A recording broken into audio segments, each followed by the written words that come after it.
महाराज जी, पिछले 3 महीनों से आपके प्रवचनों को नियमित सुनने के बाद ऐसा लगने लगा कि मैं पशु से भी निम्नवत जीवन जी रहा हूं। अब आपके प्रवचन सुनने पर जीवन बदलने की प्रेरणा मिलती है। महाराज जी, मेरा शरीर पुरुष का होते हुए भी अलग अलग पुरुष शरीरों के साथ यौनाचार जैसे घृणित पाप कर्णों में रोज रोज लगा रहता था। अब आपके प्रवचनों से प्रेरित होकर कुछ समय से बड़ी मुश्किल से अपने आप को कंट्रोल करके रखा है, फिर भी मन बार बार वही सब करने को करता है।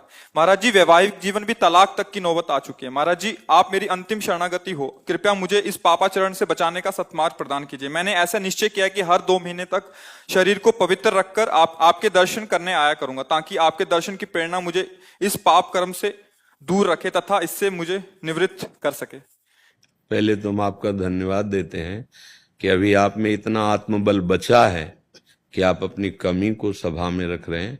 आप बहुत मतलब अभी आत्मबल से युक्त है। नहीं, ऐसी बातें समाज में नहीं रखी जाती, हिम्मत नहीं होती ना ऐसा कहना, अपनी कमियों को प्रकाशित किया। तो इसका मतलब कहीं किसी कोने में अभी सत्य का अस्तित्व है।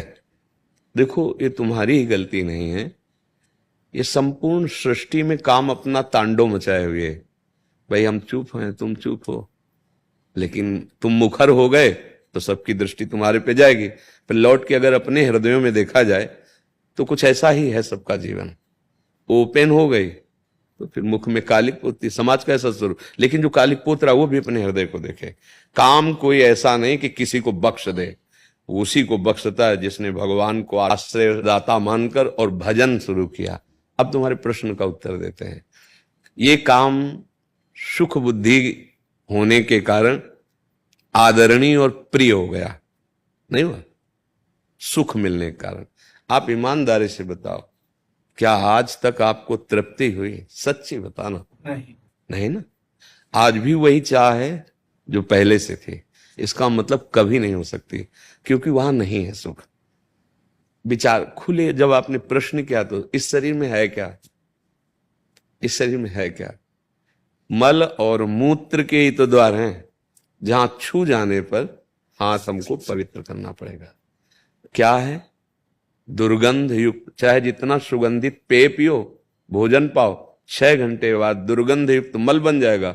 एक मल का द्वार है। चाहे जितना सुंदर जूस और दूध पियो, एक मूत्र बन जाएगा। दोनों के द्वार हैं, मल और मूत्र। उसके सेवन का केवल एक ही मार्ग बताया गया है कि संतानोत्पत्ति रूपी जो भगवान की सृष्टि का क्रम है, उसकी पूर्ति के लिए काम का आदर किया गया है। भगवान ने कहा धर्मयुक्त काम मैं हूं, अर्थात जो ये सृष्टि जनित क्रिया है, संयम के द्वारा